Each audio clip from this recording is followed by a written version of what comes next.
Okay, algebra, take 2. I accidentally shut off the last video. So I'm on a roll.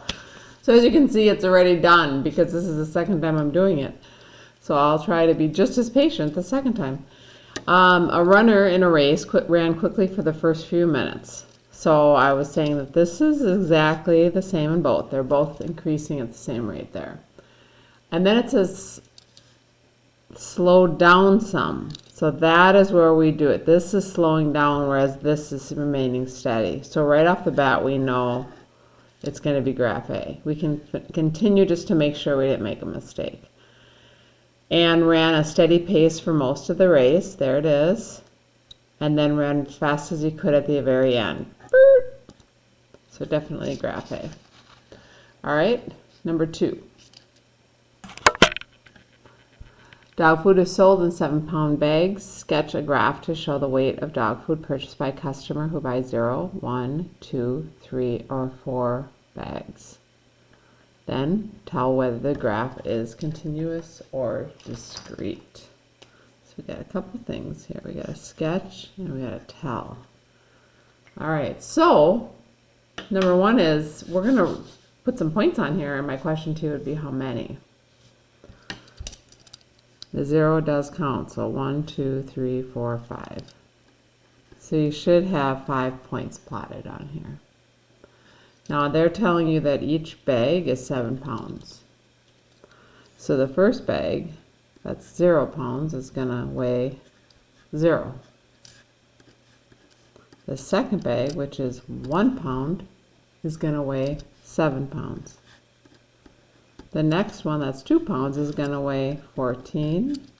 3 pounds will weigh 21, and 4 pounds will weigh 28. So those are my points. You don't have to necessarily draw those out, but you can if you'd like. But we have 0, 0, so don't forget that point. And then we have 1, 7, so you kind of estimate. It's right above the 6. 2, 14, right there. And 3, 21. And 4, 28. Now, do I connect those? No, I do not, because we weren't figuring out half bags of dog food, right? You can't go into a store and buy half a bag. It was specifically giving you information of this, this, this, this, or this. So that is most definitely a discrete graph with specific points, and we do not connect it. Okay, express the relation between these in a mapping diagram. So remember, this is your x's and these are your y's, domain and range. So I'm going to look at my domain. It's -2, 2, and -3. Yeah, I actually, okay, that's fine. We can go in order. I actually like to go in order of, let's see here. I'm going to go from greatest to smallest. I actually wouldn't mark it wrong if you didn't, but. And then over here we have 3, 4, and 4. So we only have 2 things over here, 3 and 4. Wait, no, I went greatest to smallest here. I mean greatest to biggest. I should switch that around. Sorry.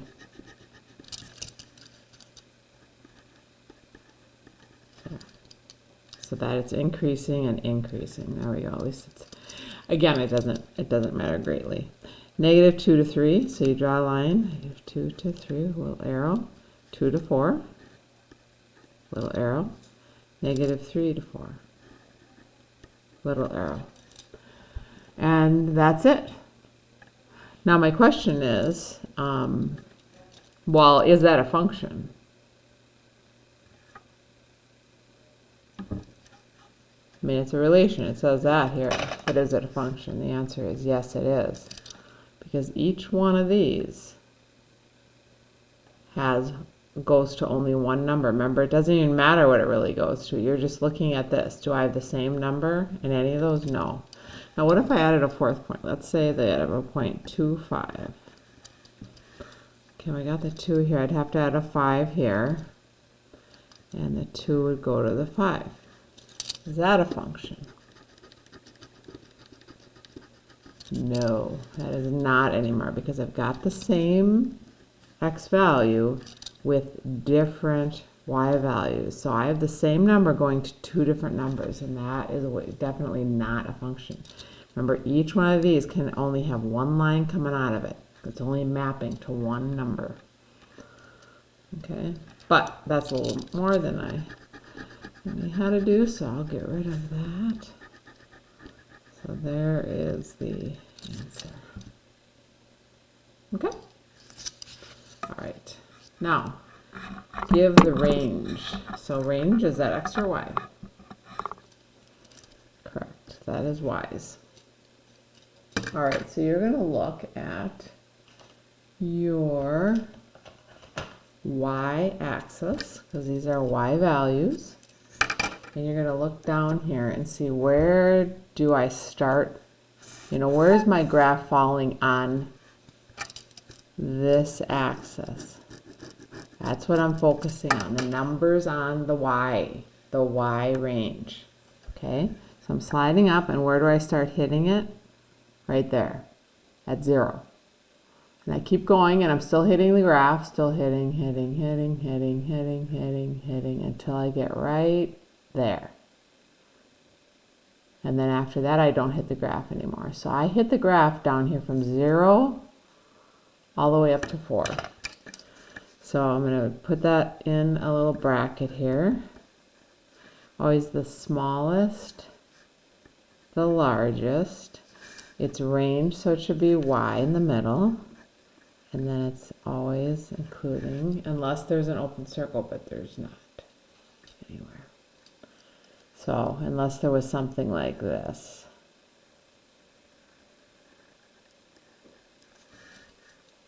That would be 0 to 4. It still would be 0 to 4, right? It still has a graph all the way in that same range. But because it had an open circle, this equal sign, oops, this equal sign would then be gone, because it was an open circle. Okay, so I have another question for you. What's the domain? So stop the video and figure out the domain and write it down. Because it's one thing to look and say, oh yeah, from here to here. But to be able to put it in that form is another whole thing. Okay, so the domain is D. We have the X in the middle. We can set that up because it is domain. But now instead of looking at this axis, and you can do the same thing on your test, you know, to help you focus on what you need to. We're looking at the X. So now we're looking at this line. So I'm looking at what range of numbers there does this fall on the X, and there we go, at 0, yep, I'm in my graph, I'm in my graph, I'm in my graph, all the way until I hit, boom, 4, negative 4 actually. From negative 4 to 0, that's what part of that X is on there. So negative 4 is my smallest, and 0 is my biggest. So that's what you should have. Okay, give the domain of this relation. Now this isn't, the reason up here, there's a whole range.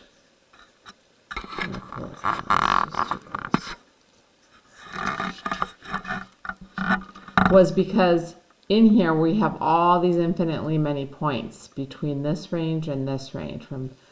From here to here, there's infinitely many points on this picture. Whereas down here, I'm just giving you 4 distinct points.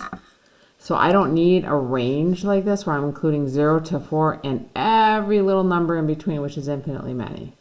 I can just write my domain, which is X. Oops, I'm still going to do the bracket, but I'm just going to list them right there. So negative 1, comma, negative 0.5, comma, 0, comma, 0.5. Now, do the range. Stop the video and write the range.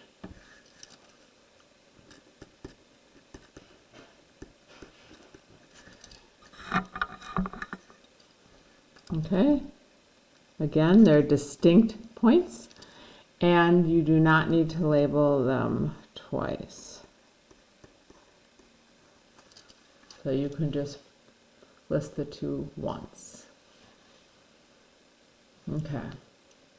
Now, tell whether the relation is a function. So that's going back to something like we talked about down here, where we're examining the x's. Okay? So when we look in there, my x is 4, 3, 2, 1. Did you hear me repeat any? No. So, yes, this is definitely a function.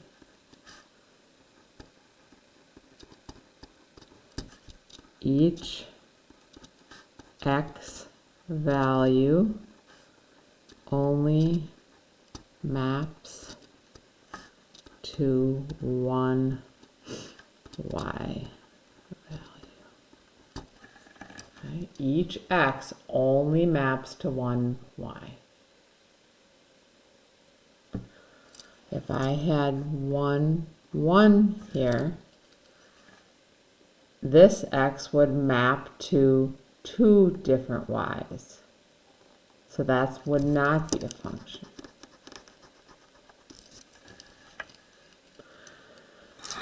All right, what is the relation? Oh, I'm sorry, which, wow, I need to like tighten this or something. I can't believe I've only used it a few times and it's so loose already. Which equation shows the relationship between x and y in here? Okay, so we have to figure out which one works. Well, I think the easiest way would be to first just substitute a value in and see which one works. So, I don't know, let's try it. I'm going to pick the one with the positives here, 3, 1. That's x, that's y. I'm going to plug them in and see. Okay, so here we have, I'm just going to go over here. Y equals 2x minus 5. Y equals 2 times 3 minus 1. Oops, I'm sorry, I didn't put the y in. We're checking. Does 1 equal 2 times 3 minus 5? Yes, 1 equals 1. Check. Okay, so that one works. How about B? Let's see, y is 1 equals 3 minus 4. 1 equals 1. Check, that one works. I wonder if we can rule any of them out. 1 equals 2 times 3. 1 equals 6. No, it's not that one. How about this one? 1 equals 3 minus 2. 1 equals 1. Okay, so I only ruled out 1 for me. So that's got to do another one here. How about 1 negative 3? Okay, so now we're going to do that's my x and that's my y. All right, I'm just going to erase these for now so you can, doesn't get too messy. So negative 3 equals 2 times 1 minus 5. Negative 3 equals 2 minus 5. Negative 3 equals negative 3. Check, that one works still. How about this one?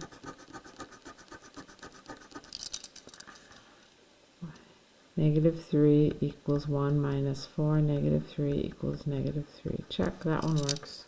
Uh-oh. I don't have to, well, I don't have to check C again. That's already out. Let's check D. All right. Negative 3 equals 1 minus 2. Negative 3 equals negative 1. That doesn't work. That's gone. All right. This must tell us which one it is. These two are now gone. Down to this A and B. It's one of these two.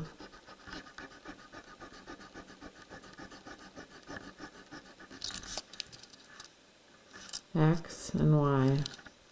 Negative 1 equals 2 times 2 minus 5. Negative 1 equals 4 minus 5.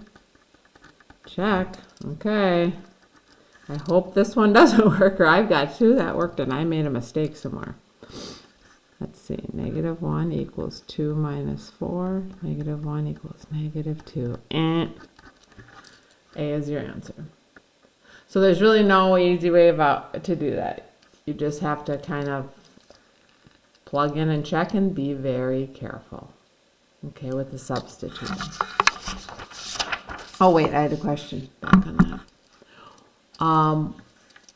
How would you check if you had the point negative 5, 5 and the equation y equals absolute value of x?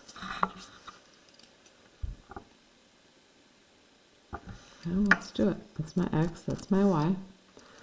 Put the 5 in for the y equals the absolute value of negative 5. Do you remember what these do? The absolute value? They make them positive. So would that work? Yes. How about this? What if I had this equation? We're doing a different problem now. What if I had that equation and you substitute that in? Would that work? 5 equals, and remember you have to be careful here, that has to go in a parenthesis. Be very careful with that. So 5 equals negative 5 times negative 5 is 25, and that does not work. No. Okay. One page done.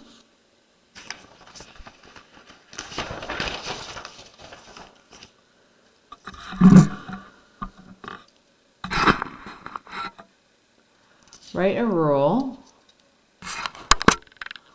in functional notation. Okay, that needs to really jump off the page at you, because that means we're talking about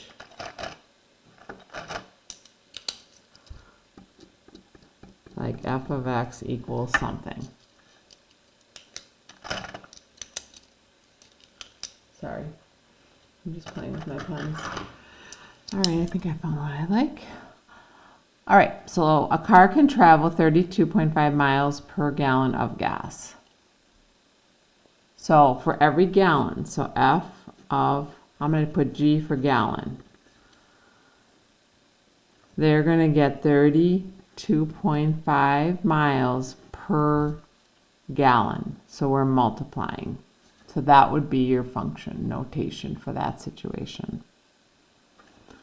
A lawyer would be paid 1/3 of the amount awarded in a lawsuit.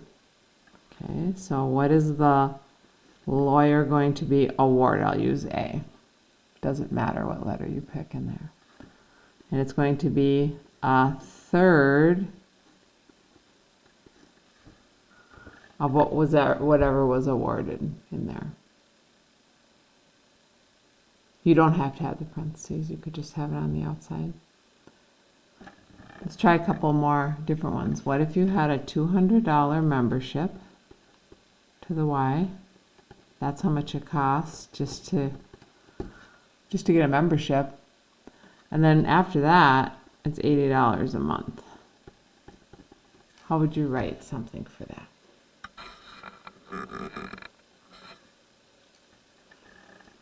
F of x equals what? That's how you start function notation. Which one gets multiplied by the x? The month, right? That's what's changing. This is stable. I pay that once. So it's going to be the 80 times however many months plus that original cost. And you could write 200 plus 80x. That's fine too. How about, how would you write this situation? Tips. The tip is 15% of the total cost. How would you display that information?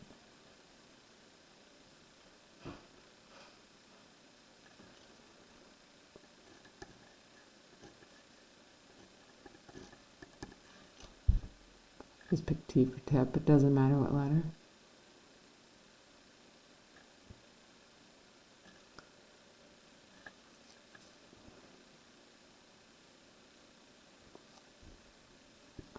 should I put C for cost? Sorry. So 0.15 of the total cost. Because you would change that percent to a decimal. So it'd be 0.15 times the total cost. Okay. So 10, evaluate the function. Here we go. Noticing parentheses where they are and stuff. When x is equal to 2. All right. So when x is 2, you're going to substitute that value in here. Okay, so I'm going to have 2 answers written on my line when I'm done. So f of 2 equals 2 times 2 squared minus 1. So first look at that. Order of operations says we have to do this first, the multiplication. Then we square it, then we subtract the 1. So 2 times 2 is 4, squared is 16, minus 1, which is 15. So there's one of my answers. And now I have to do the whole problem again, only using this for my x. So f of negative 1. So it's like 2 problems in one. So again, it's 2 times a negative 1 squared minus 1. 2 times negative 1 is negative 2 squared. Positive 4, right? Negative 2 times negative 2 is a positive 4. Minus 1 equals 3. All right.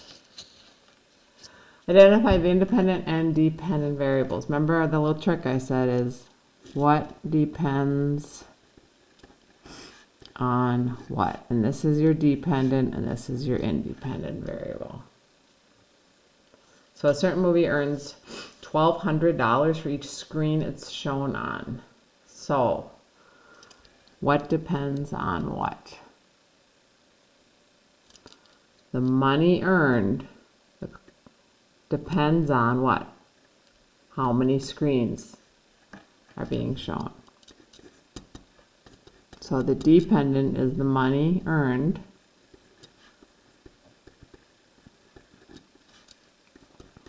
number of screens shown on.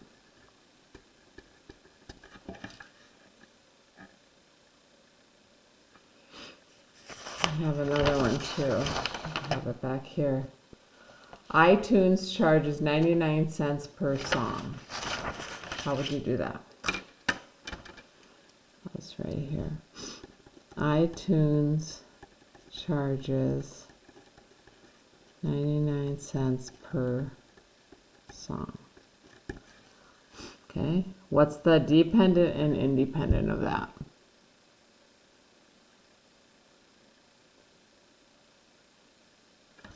The cost you're going to pay depends on what? How many songs you get. Number of songs.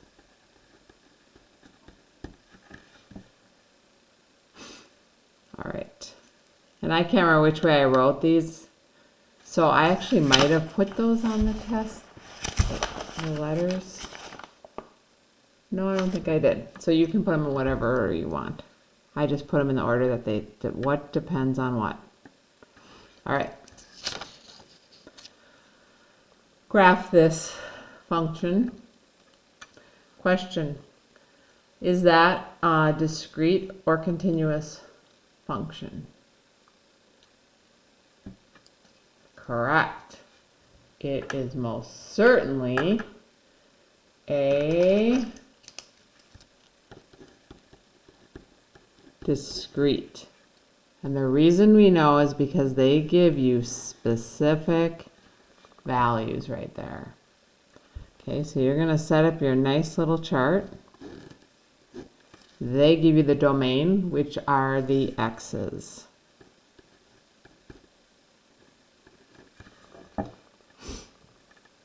Now we need to substitute in and do it carefully. Okay.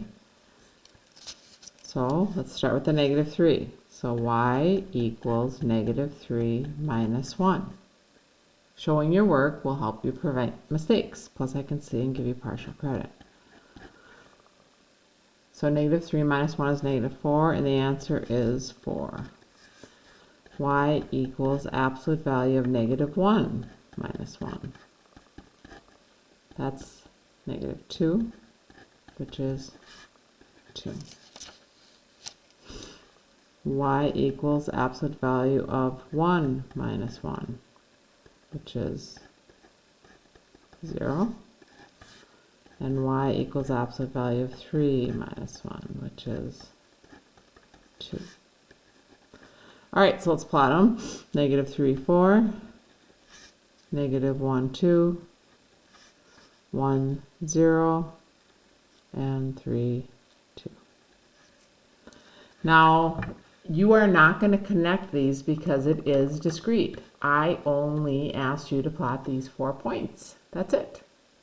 So you do not connect those. Do not connect.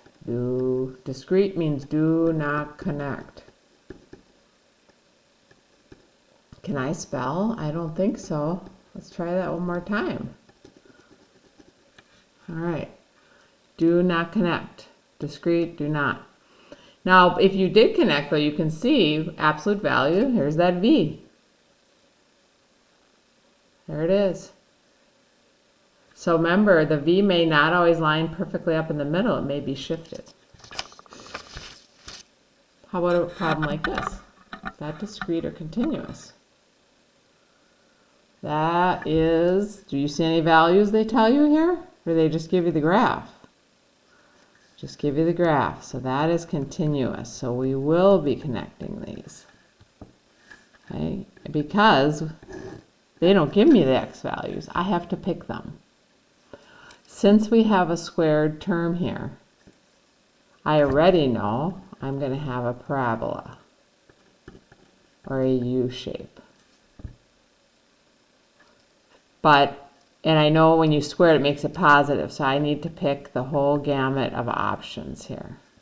And I may need more, even after that, but that's my starting point.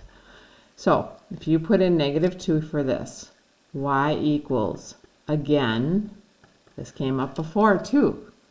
The -2 has to be in the parentheses and then square it. So -2 times -2 is 4. Minus 4 is 0. Let's do the next one. Y equals -1 squared minus 4. -1 times -1 is 1. Minus 4 is -3. Y equals 0 squared minus 4. 0 squared is 0. Minus 4 is -4. Y equals 1 minus 4. 1 squared minus 4. 1 minus 4. Y equals 2 squared minus 4. 4 minus 4 is 0. Well, that's good because we can kind of see they're going up and down here. So -2, 0, -1, -3, 0, -4, 1, -3, and 2, 0. And again, because I didn't give specific values here, I picked them. We are going to connect and make this a U. That is not a V. There's no way you could put these 3 points in one line. It's a slight tilt. It's a U. Good job. This one, the table shows the number of employees in a company over 5 years. Draw a scatter plot and a trend line. Okay, read that again. It tells you to do 2 things. First it says draw, but it tells you 2 things to draw. What does it say? Scatter plot and trend line. Do you know how many people just do the scatter plot and they forget the trend line? And then I don't know how you're supposed to guess down here because it says based on the trend line, predict how many employees. So if you have no trend line, how do you predict? So graph. So I have years and the number of employees. So in 01 they had 15 employees. In 02 they had 20. In 03 they had 23. In 04 they had 30. 05 they had 34. So I'm doing my very best to guess, though some of those are a little close. But when I draw this, now I'm going to draw a trend line with a straight edge, okay? You have to see, will it go through this point? Well, no, that wouldn't make sense at all. I don't know. This is just the year 00 here. That's not necessarily mean they had 0 employees, right? It could have been other years. So it doesn't have to go through this point, so don't make it. What you want to do is draw the line such that it goes kind of through both. So you should have half your numbers kind of on one side of that line and half on the other. So I'm just kind of screwing around here until I figure this out there. I think that's about good. And I extend it. Why do I extend it? Because I'm going to predict, right here. Predict future years. So I can't predict future years unless I have that line there. So your line might be slightly different than mine. That's okay. I do give a range for this. So in 2008, you go over here, here's 2008. So now I can go up to that trend line and see, what does the trend line predict? I hit the trend line right there. I go back. Looks to me like about 48 people. Oops. According to that. Oh, that's what I had on mine too. The first time when I did it on the other sheet, I had the exact same thing. But you might have gotten 50, or you might have gotten 45. So you could have gotten a range on that. Okay? So remember, you have to check the trend line doesn't always go through origin. Sometimes it does, so you have to check on the test to see, is it a situation where it would have been 0, 0? You know, depends. All right, 2 more. Find the next 3 terms of the arithmetic sequence. Okay, well, if it's arithmetic, you know there's a common difference. So there's something it's increasing by or decreasing by. So we look here and it's going up by 6. Let's just make sure. Yep, 6. 6. So we're going to add 6 and get what? 29. We're going to add 6 to this and get 35. We're going to add 6 to that and get 41. Just be careful on your addition. All right. What is the 18th term of this arithmetic sequence? Okay. So you need your formula. A sub n equals a sub 1 plus n minus 1 times d. So the first thing I want to ask you is, what is this 18? What letter? That is your n. So n is 18. Do you have a sub 1? Yes. A sub 1 is your first term, the first number listed in your sequence. And it's right here. 2. Do you have D? Well, they don't directly give it to you, but you can figure it out. When you go from a positive 2 to a negative 2, what do? You go down 4, don't you? Does the same thing happen here? Negative 2 to negative 6? Down 4. Yes, down 4. So my D is a negative 4. Be very, very careful with the negatives. So when I'm looking for the 18th term, I'm really looking for a sub 18. I'm trying to figure this out. That's 18th term. So a sub 1 is 2 plus n minus 1 times negative 4. Be careful here. You could accidentally skip that and write this. And all of a sudden, this is what you have, 17 minus 4, and you're getting 13. That is wrong. Okay, so be very, very careful about that. You're multiplying. So it's 2 plus 17 times -4. Then again, you're going to multiply these two, and it becomes -68. And 2 plus a -68 is a -66. And that would be this one. Sorry about that, I'm off the screen a lot today. All right, I have a couple more questions for you.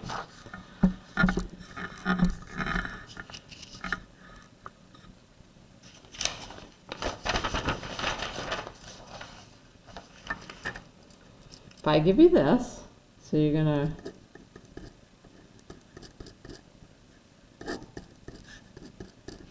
and I said solve that for x equals 10, x equals 0, and x equals -10. So go ahead and pause it, and actually I'm going to give you the other one too, because there's two of them I have to practice with you. Y equals 3x squared over 12 minus 1. When x is a -2, x is 0, and x is 2. So you're going to pause the video and do those two.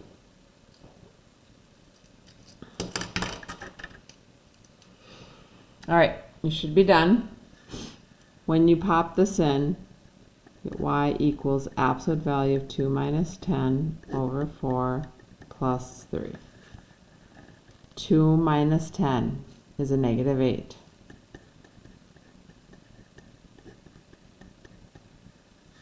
-8 absolute value is a +8.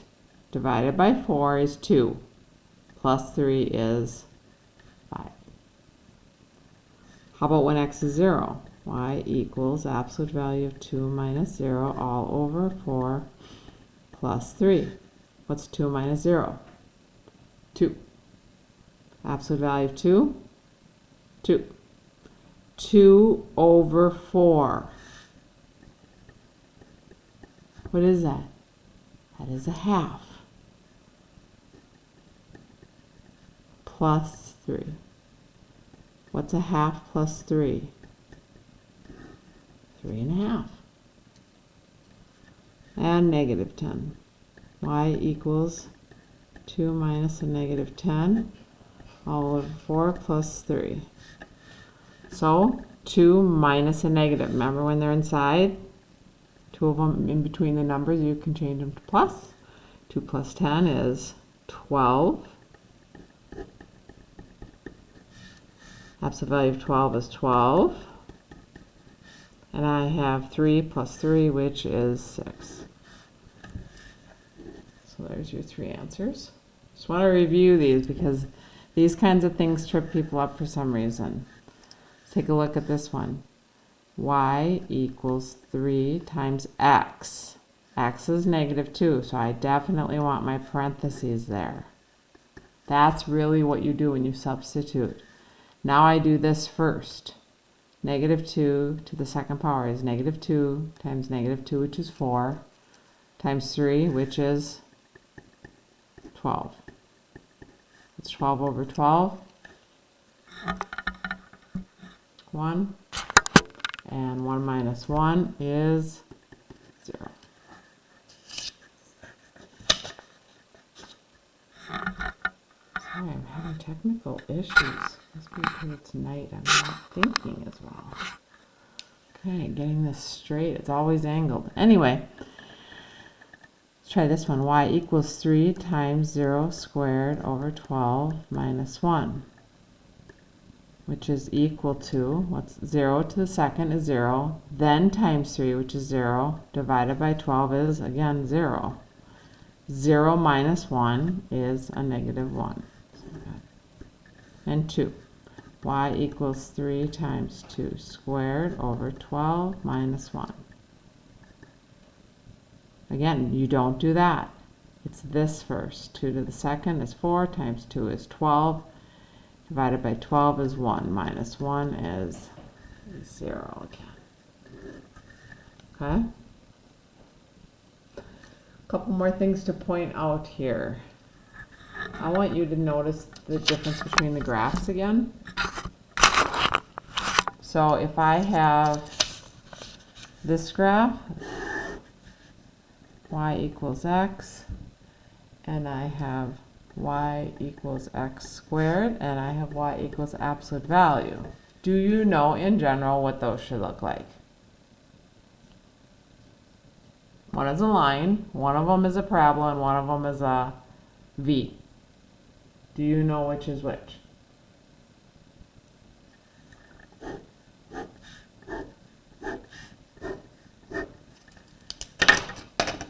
This would be a line. This would be a parabola. And this would be a V. Wow, that's a really bad V. Okay.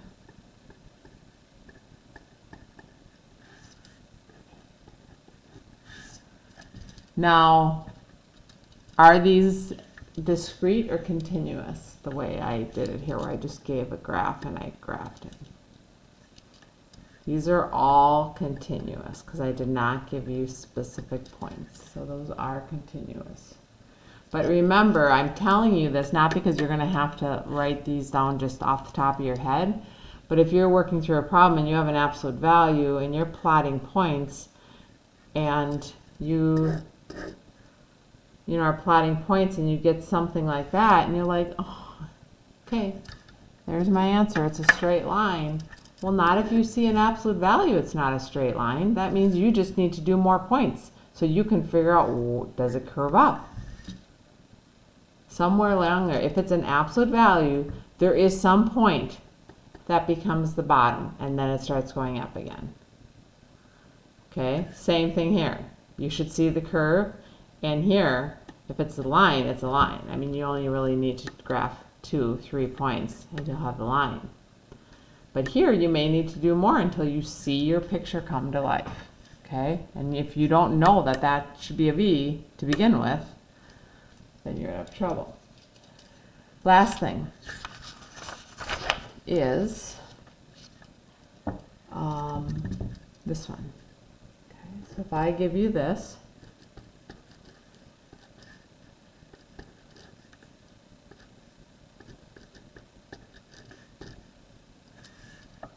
can you tell me the next three?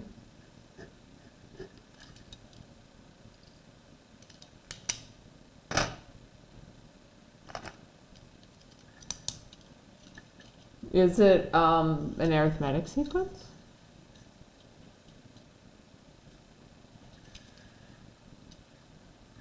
I don't know. Let's see what happens here. From here to here, it goes down 2.5. What does it do from there to there? Oh, it goes down 2.5 again, but keep checking. Oh, okay. It goes down 2.5 again. So I found my D. It's negative 2.5. But if I'm just asking you for the next three terms, you can then continue on. So it'll go down another negative 2.5, and go down another negative 2.5, and go down another negative 2.5. All right, last one. Promise. What if I give you this?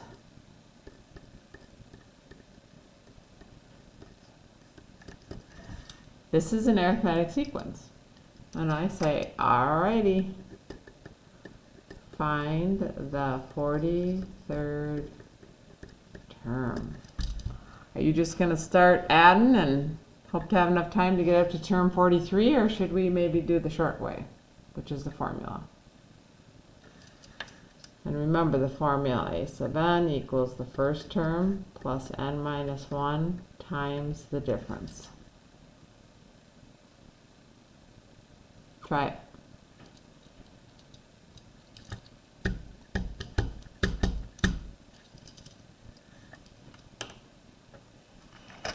I think we're getting close to Christmas. I will use red. All right. Hello? Hello, red pen. Well, that's just great. It's just great. Goodbye to that red pen. Fine. I shall use the other green pen. What is that? That is not drawing very dark. That's what that is.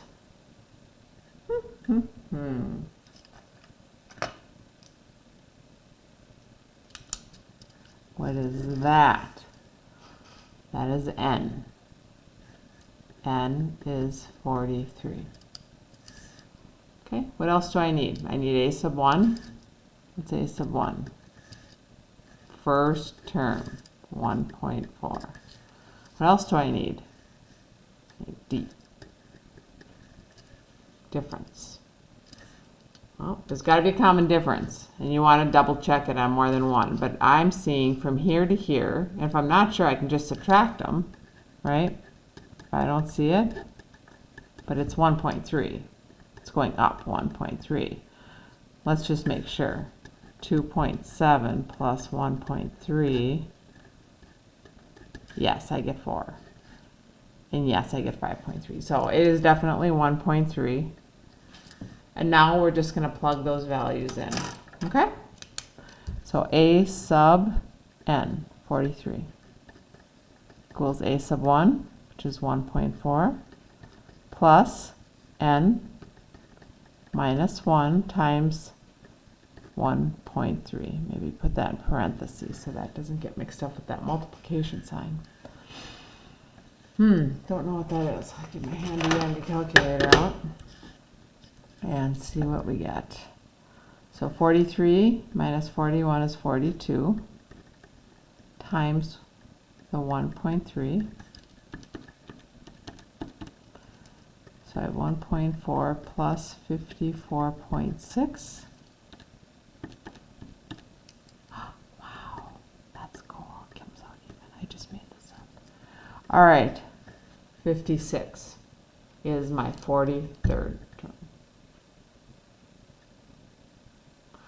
All right, so as far as memorization, you want to make sure you know this one.